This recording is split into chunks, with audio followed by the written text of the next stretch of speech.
পালন করছি এবং বন্ধুরা আজকে অতিথি হিসেবে আমাদের অনুষ্ঠানে যিনি উপস্থিত আছেন তিনি হচ্ছেন গীতিকার ও ছড়াকার রঙ্গু শাহাবুদ্দিন। স্বাগতম আপনাকে। আচ্ছা, প্রথমেই জানতে চাই, আপনি তো লেখালেখি করেন, সব ধরনের লেখালেখি করেন, তো লেখালেখিতে হাতে খড়ি কবে থেকে এবং কিভাবে? আমি খুব ছোট কাল থেকে লেখালেখি করি, ক্লাস 5-এ থাকতে। তো তারপর বড় হয়ে আস্তে আস্তে টুকটাক ছড়া লিখতে লিখতে লেখালেখি শুরু করলাম আর কি। তার মানে ছড়া আগে ছড়া দিয়ে। আচ্ছা, তো গীতিকার হিসেবে আত্মপ্রকাশ করলেন কবে থেকে? মানে আমি গীতিকার হিসেবে আত্মপ্রকাশ করেছি 1978 সনে। 78 সনে বাংলাদেশ বেতার এবং টেলিভিশন 1980 সনে বাংলাদেশ টেলিভিশনে। আচ্ছা, তো আপনি তো ছড়া লেখেন, ছড়াও লেখেন, গানও লেখেন, তো অনেকগুলো ছড়ার বই আপনার বেরিয়েছে। তো সামনে এবং বই মেলায় আপনার ছড়ার বই প্রতিবছর, তো সামনের বই মেলায় কি প্রস্তুতি আছে? একটা ছড়ার বই বের হচ্ছে, সেটা বড়দের এবং ছোটদের মিক্সড ছড়া, সেটা কাজ চলছে, মোটামুটি প্রস্তুতিমূলক ছাপার অপেক্ষা আছে। আচ্ছা, বড়দের আর ছোটদের ছড়া, এখানে পার্থক্যটা কোথায়? পার্থক্যটা হলো বড়দের ছড়ায় বড়দের বিভিন্ন বিষয়, সামাজিক বিভিন্ন বিষয়, বিভিন্ন ঘটনা নিয়ে লেখা, বড়দের বিষয় নিয়ে। আর ছোটদের ছড়া তো সেই পাখি, ফুল পাখি, এটা সেটা বিভিন্ন ছোটদের মজা পায় যেসব বিষয়, সেগুলো নিয়ে লেখা। আচ্ছা, একটি ফোন আছে, আমরা এখন আপনার কাছে আসা যাক। তো আপনি তো অনেক অনেক জনপ্রিয় গান লিখেছেন, হ্যাঁ, এছাড়া মানে ফিল্মে তো আপনি গান লিখেছেনই, এছাড়া মানে দেশাত্মবোধক অনেক গান লিখেছেন। তো ডিসেম্বর মাস চলছে, বিজয়ের মাস চলছে, তো যখন দেশের জন্য গান লিখেন তখন কিরকম চেতনা আপনার মধ্যে কাজ করে, কোন বিষয়গুলো কাজ করে? দেশের জন্য যখন গান লিখি আমি, দেশের গান সাধারণত আমাকে মুক্তিযুদ্ধের চেতনাটাই কাজ করে, এবং সেই হিসেবে আমার গান কিছু মুক্তিযুদ্ধের গান আছে আমার, তো বিজয়ের গান, তো সেটা আমি চিন্তা করি দেশপ্রেমে, সেই মুক্তিযুদ্ধের সেই ভয়াল দিনের কথা চিন্তা করে গান লিখি। আচ্ছা, আর সিনেমার জন্য তো অনেক গান লিখেছেন, তো সামনে কি এরকম কোনো কাজ চলছে সিনেমার? সামনে একটা ছবির আলোচনা হয়েছে, এটা কাজ করব আর কি। হ্যাঁ, মোটামুটি আলোচনা শেষ এবং কাজ আরম্ভ করব আর কি। আচ্ছা, যখন গান লিখেন, গীতিকার আর সুরকারের মধ্যে একটা টিম ওয়ার্ক কাজ করে, তাই না, সমন্বয়, তো সেই বিষয়টা কিভাবে আপনারা ম্যানেজ করেন, আপনি ম্যানেজ করেন? সেটা আমি এখনকার দিনের কথা বলবো না, ঠিক আগে যখন আমি গান লিখতাম আগেই, তখন সুরকারের সাথে বসতাম, সুরকার কথার উপরে সুর দিতেন, হ্যাঁ, কথা লিখতাম, সেটা কথাটা পরে বুঝে তারপরে সুর করতেন, হ্যাঁ, সুরকার। তো এখন যেখানে হচ্ছে না, একটা শব্দ চেঞ্জ করা লাগবে, এটা একটু এদিক সেদিক করা লাগবে, তখন বসে বসে দুজনেই করতাম। এখন তো অন্যরকম, সেটা যান্ত্রিক যুগ, এবং বিভিন্ন রকমের বিভিন্ন রেকর্ডিং এর বিভিন্ন সিস্টেম বের হয়ে গেছে, সেখানে বসে টিউনের মধ্যে, সুরের মধ্যে গান কথা বসিয়ে দিচ্ছে, হ্যাঁ, সেভাবে লেখা হচ্ছে গান। কিন্তু মন থেকে একটা গান লেখা, সেই গানে একটা সুরকার সুর করা কত না মজার, কত না মধুর, হ্যাঁ। সুরকার প্রাণ ভরে সুর করেন, আর গীতিকার তার মন থেকে প্রাণ ভরে গানটা লিখেন, হ্যাঁ, জোর করে শব্দ বসাতে হয় না। ওইভাবে আমরা দুজন মিলেমিশে গান তৈরি হতো তখন। আচ্ছা, তো আরো কথা বলবো আপনার সাথে, তবে শুনতে যাক। আচ্ছা, তো আপনি তো ছড়া একদম শুরু থেকে লিখছেন, এবং 80-র দশকে আপনার বেশ কিছু জনপ্রিয় ছড়া আছে। আচ্ছা, সেরকম কয়েকটা ছড়া কি আমরা আজকে এখন এই মুহূর্তে শুনতে পারি? হ্যাঁ, বলতে পারি। মনে করে আমার একটা লিমেরিক ছন্দের ছড়া ছিল, অনেকগুলো ছড়া আছে, দু কাক নিয়ে। সমাজের মধ্যে এরকম দুজন লোক থাকে, কিছু লোক থাকেন যারা দুজনের মধ্যে ঝগড়া লাগিয়ে ভেঙে পড়েন, সেরকম একটা ছড়া আছে মজার। দু কাকেতে ঝগড়া লেগে ভাঙলো একের পা, আরেকটা কয় উড়ে এসে সাবাস বেটা বাহ, বাঁধলো ভীষণ মারামারি, ব্যাপার দেখে তাড়াতাড়ি, ও বেটা কয় চলি দোস্ত চলি টাটা।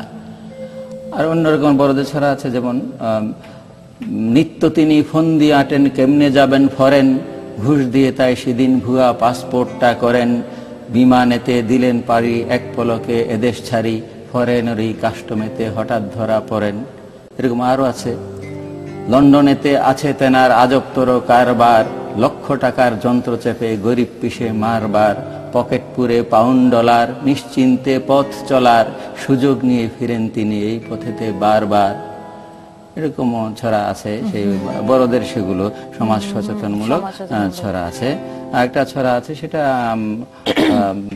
করলো আজব কাণ্ড সেদিন মতলবালির চা করে, মিঠাই খান মতলবালি সে রয়েছে হা করে, মতলবালির মেজাজ গরম রেগেই বলেন লজ্জা শরম নাই কি ঋতুর শিগগির আন চা করে। চমৎকার, মজা লাগলো খুব শুনে। আচ্ছা, একটি ফোন আছে আমরা। আচ্ছা, এবার আসছি আপনার কাছে যে আপনি গান লেখেন, ছড়া তো লেখেনই, এবং আপনি আপনার লেখা অনেক মঞ্চ নাটকও আছে, সে সম্পর্কে একটু জানতে চাই।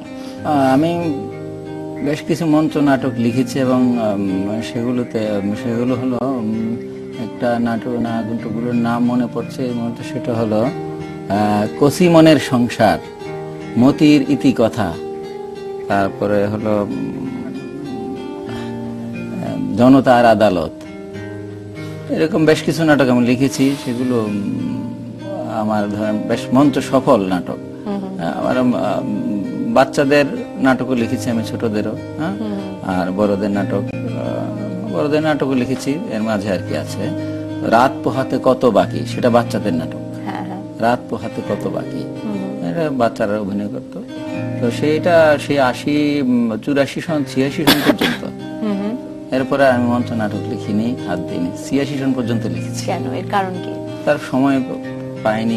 একটা আমি যেখানে চাকরি করি সেটা খুব ব্যস্ততম জায়গা, হ্যাঁ, সেখানে কাজ করে সময় পাওয়া যায় না। আচ্ছা, তো এই যে আপনি লেখালেখি করেন, গান লেখেন বা ছড়া লেখেন, তো এর জন্য নিজেকে কিছু পূর্ব প্রস্তুতি প্রয়োজন আছে কি, এবং থাকলে সেটা কিরকম?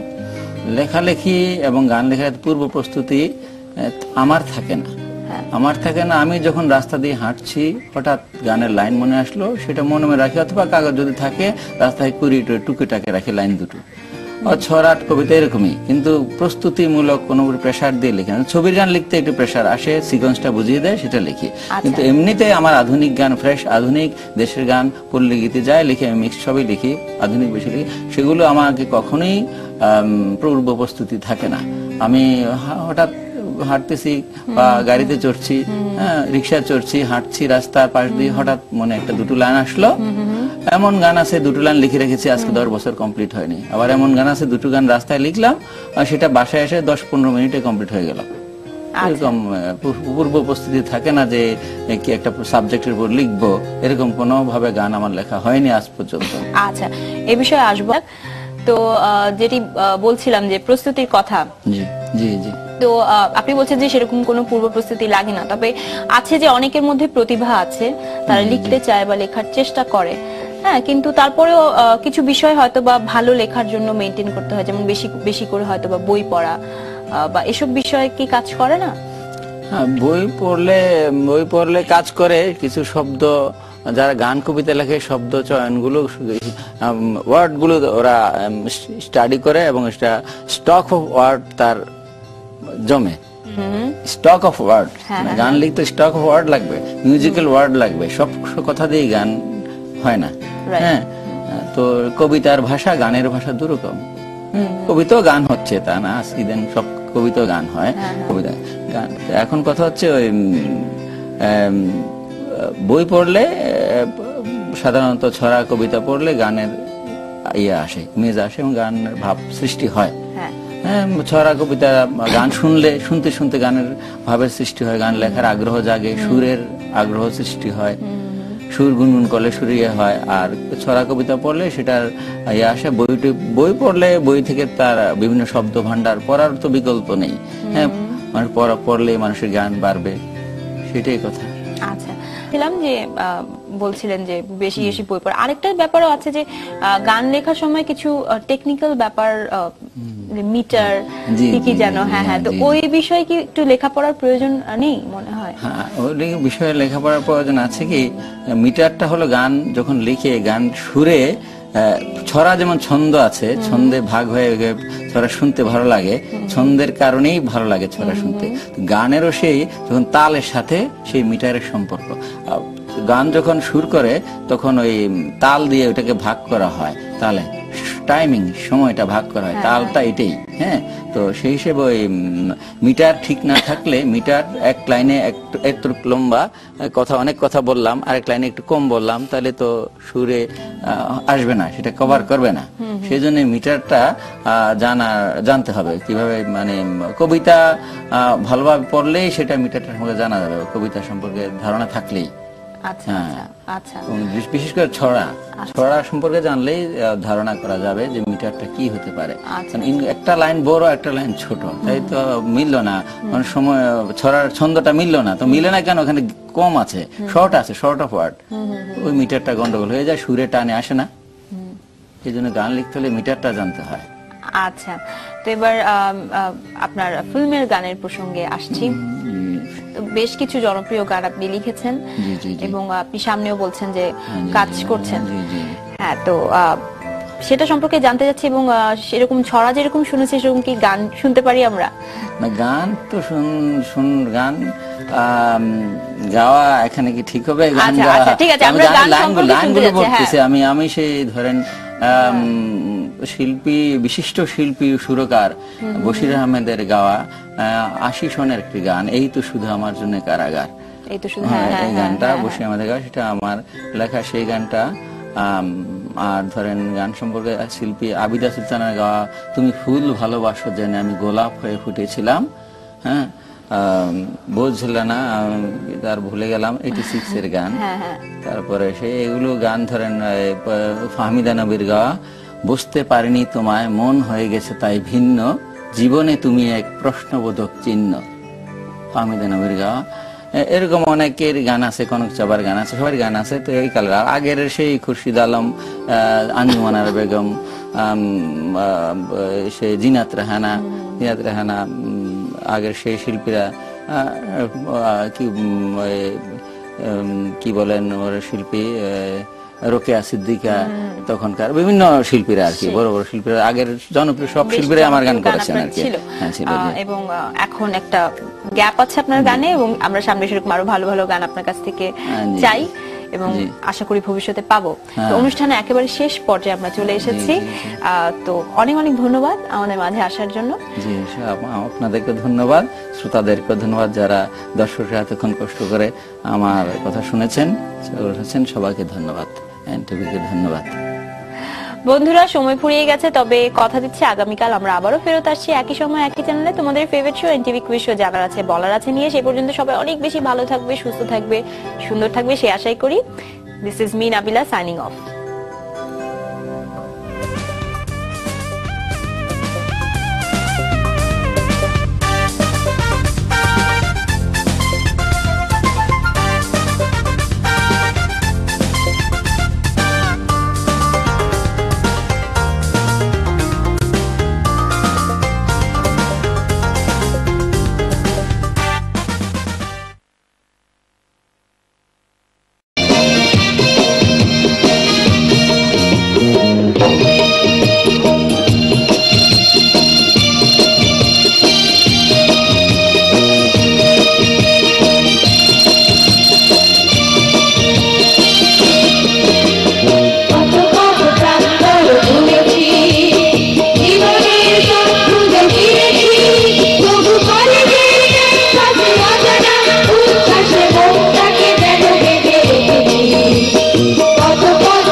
সবুজ পাতার ঘন্টা দিয়ে ঝর্ণা টিলার প্রান্তরে মন কেড়েছ মন্তরে, ঝর্ণা টিলার প্রান্তরে মন কেড়েছ মন্তরে। ঘাগরা বনের ঘাগরা করে সবুজ পাতার ঘন্টা দিয়ে ঝর্ণা টিলার প্রান্তরে মন কেড়েছ মন্তরে, ঝর্ণা টিলার প্রান্তরে মন কেড়েছ মন্তরে।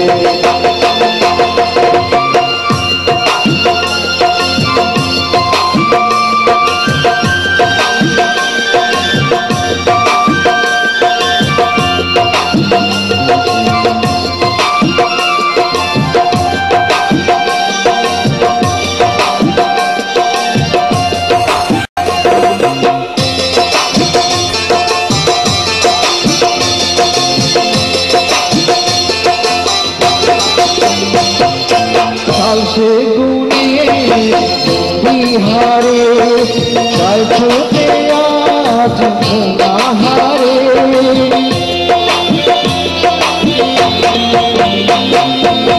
সে গুনিয়ে বিহারে গায় ছোটে আজ হারে।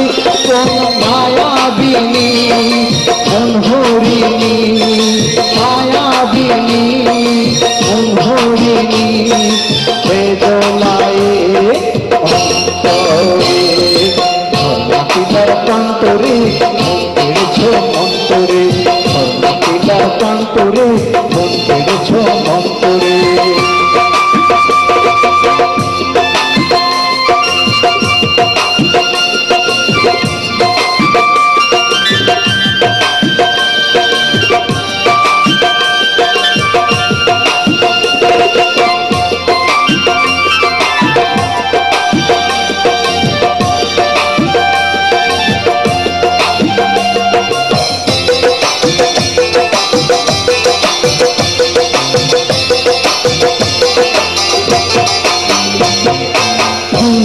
শাড়ি চাদর ঢেকে চুনকু মারি যায় যে বেঁকে,